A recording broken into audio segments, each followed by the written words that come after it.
शादी की तैयारी सब अच्छी तरीके से चल रही थी। और इसी बीच फिर 1 मार्च को जो शिवानी है उसका पति यानी राहुल का कॉल आता है उसकी माँ के पास कि मेरी तबीयत खराब हो गई है और आप मुझे संभालने के लिए आ जाइए।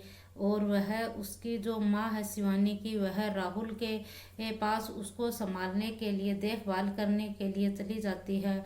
और वह वहाँ जाती है तो वह एक रात वहाँ पर रुक जाती है और एक रात वह अपने जमाई के साथ यानी दामाद के साथ वहाँ पर रुकती है। और वह एक सास और दामाद नहीं बनकर बल्कि एक पति पत्नी बनकर वहाँ पर उस रात को बिताते हैं। और जैसे ही वह दूसरे दिन अपने घर की ओर चलने की ओर होती है तो उसका दामाद कहता है कि 1-2 दिन और रुक जाइए। तो वह ऐसे करते करते वहाँ पर पूरे 5 दिन बिता देती है और वह 5 मार्च को अपने घर आती है।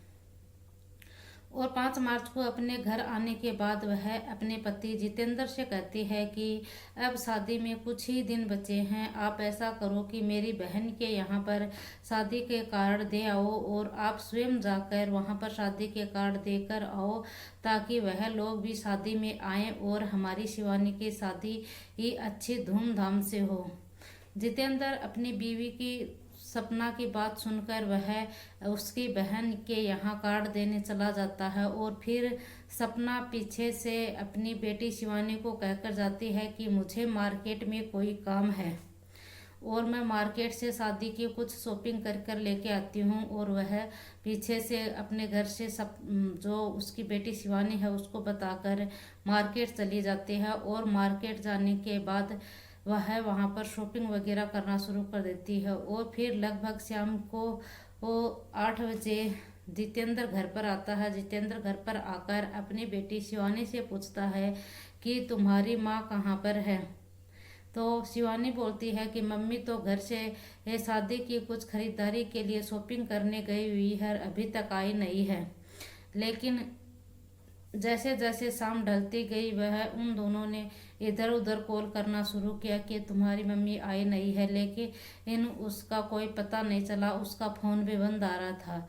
फिर ऐसे ही करते करते सुबह हो गई और सुबह होने के बाद वह जैसे उस शिवानी के दिमाग में आता है कि पापा एक बार राहुल को तो फ़ोन करके पूछ लेते, क्या पता मम्मी वहाँ पर चले गई हूँ। तो फिर जितेंद्र राहुल के पास फोन करता है और पूछता है कि अरे राहुल, तुम्हारी सास वह घर पर नहीं आई है और अभी तक उसका फ़ोन भी बंद आ रहा है, आपके पास आई है या आपके पास कोई फ़ोन वगैरह आया है तो बताओ हमें। पहले तो राहुल इधर उधर की बातें घुमाता रहा और फिर वह राहुल जितेंद्र से बोलता है कि तुम उसको मारते थे, पीटते थे, अब वह तुम्हारे पास नहीं आएगी और वह हमेशा के लिए मेरे साथ रहेगी और मेरे पास ही रहेगी। और तुम अपनी बीवी की चिंता करनी छोड़ दो, अब वो मेरी है, मेरे पास ही रहेगी। यह सब सुनकर जितेंद्र के सोचों के पैर तले की जमीन ही निकल गई।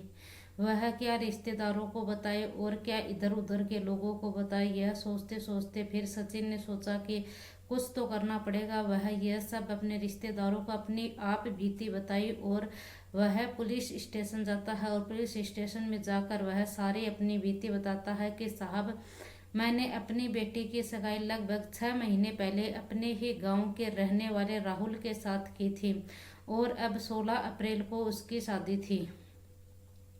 और मेरी जो पत्नी है सपना, वह मेरे दामाद के साथ घर छोड़कर चली गई है, यानी कि मेरी पत्नी है सास अपने दामाद को लेकर फरार हो गई है। अभी तक उसका कुछ भी पता नहीं चल रहा, वह कल शाम से गायब है। और मैंने पहले तो राहुल से पूछा तो उसने पहले तो इधर उधर की बातें घुमाई और फिर वह कह रहा है कि आपकी जो पत्नी है सपना, वह मेरे साथ है और वह हमेशा मेरे साथ ही रहेगी, आपको जो करना है वो कर लीजिए।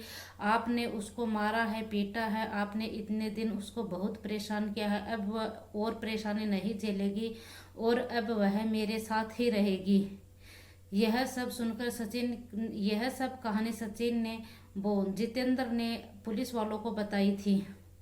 और फिर पुलिस वालों ने सुनकर सब तलाशी वगैरह जारी की थी, उसको ढूंढने की कोशिश की तो वह दोनों, वो सास और दामाद उत्तराखंड में मिल गए थे।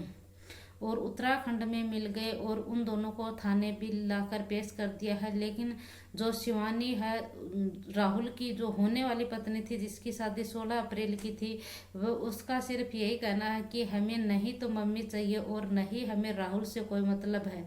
हमें सिर्फ हमारा जो गहने और पैसे लेकर गई थी वह हमें हमारा वापस लौटा दे। हमें नहीं तो उस जो मेरी माँ कहलाने के लायक ही नहीं है, वह मेरी माँ कहलाने के लायक ही नहीं है। क्योंकि एक माँ ऐसा कभी भी नहीं करती कि अपनी बेटे का घर बसने से पहले ही उजाड़ दे। अगर उजाड़ दे, उसका सिर्फ यही कहना कि जो हमारी ज्वेलरी और हमारा केस लेकर गई थी पैसे, वह हमारा वापस लौटा दे। और जो जितेंद्र है वह अपनी बेटी को और अपने घर को संभालने की कोशिश कर रहा है। जितेंद्र के 2 लड़के और 1 लड़की थी। और जो यह सपना देवी है, यह घर से अपने दामाद को लेकर भागी है। इसकी उम्र लगभग 42 साल है और जो इसका दामाद है इसकी उम्र 25 साल बताई जा रही है। ऐसा भी इसने किया कि अपनी बेटी का घर बसने से पहले ही इसने उजाड़ दिया। इसका कहना है कि मेरा पति मुझे हर रोज आए दिन पिटाई करता है, जलील करता है लोगों के सामने, इसीलिए मैंने यह सब कदम उठाया था। और जो इसका सपना देवी का जो दामाद है राहुल, यह अपनी होने वाली पत्नी के बजाय अपनी सास को एक फोन भी गिफ्ट करता है कि जिससे कि वह अपनी सास को वो बातें करे। लेकिन जो शिवानी है, उसने यह कभी भी नहीं सोचा कि उसकी माँ यह सब कर देगी। उसने सोचा कि हम माँ बेटी हैं तो भला यह भी अपनी माँ बेटे का रिश्ता ही है, भला इसमें कौन सा कर सकता है। ऐसी बेटी कोई भी ऐसी बेटी नहीं जो अपनी माँ के ऊपर ऐसा शक जाहिर करे। लेकिन एक माँ ने ही अपनी बेटी का घर बसने से पहले ही उजाड़ दिया। और आजकल यह सोशल मीडिया पर बहुत चर्चा में है कि सास हुई दामाद को लेकर फरार। और अभी यह भी है कि यह जो सास है दामाद के साथ फरार हुई है, यह लगभग 2.5-3 महीने की प्रेग्नेंट भी बताई जा रही है कि यह अपने होने वाले दामाद के बच्चे की माँ भी बनेगी। यह प्रेग्नेंट है। और इन सब के चलते आज का जमाना ऐसा कलयुग आ गया है कि एक बेटी अपनी माँ के ऊपर भी विश्वास करना मुश्किल हो गया है। और सब लोग ये कहते हैं कि को यह लड़का है, ये कपड़े की फेरी वाला काम करता था। और कपड़े की फेरी वाले में यह भी कहा जा रहा है कि यह लड़का कई जगह पर ऐसा कर चुका है, लेकिन इतनी बात मीडिया में नहीं उछली थी। और जबकि यह सास और दामाद की स्टोरी तो आजकल मीडिया में बहुत ही चर्चा में है। भला ऐसी कोई भी माँ नहीं कर सकती है अपनी बेटी के साथ। उस बेटे पर सोचिए कि उस बेटी के ऊपर क्या बीत रही है, उस पिता के ऊपर क्या बीत रही है जिसने वह अपने गांव में मुंह दिखाने के लायक नहीं रहा।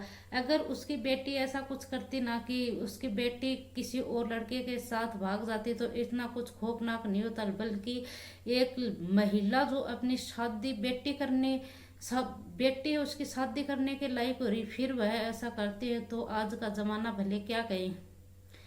आजकल तो सोशल मुस्कान रस्तोगी के बाद जो अरोही के अंदर हुआ था, वह है उसने अपनी शादी के 15 दिन बाद ही अपने पति का कत्ल करवा दिया। और अब ये देखो सोशल मीडिया पर बहुत चर्चा में हो रहा है। और अभी हरियाणा के भिवानी में भी एक लड़की ने अपने बॉयफ्रेंड के साथ मिलकर अपने पति को गला घोट कर मारकर उसको एक नाले में फेंक दिया है। और उसकी डेड बॉडी लगभग 10 से 15 दिन के बाद मिली थी। और यह सास हुई दामाद को लेकर फरार, यह तो सोशल मीडिया पर बहुत ही चर्चा में है। ऐसी ही और घटना सुनने के लिए हमारे चैनल को सब्सक्राइब करें और वीडियो पसंद आए तो वीडियो को लाइक करें। जय हिंद, जय भारत।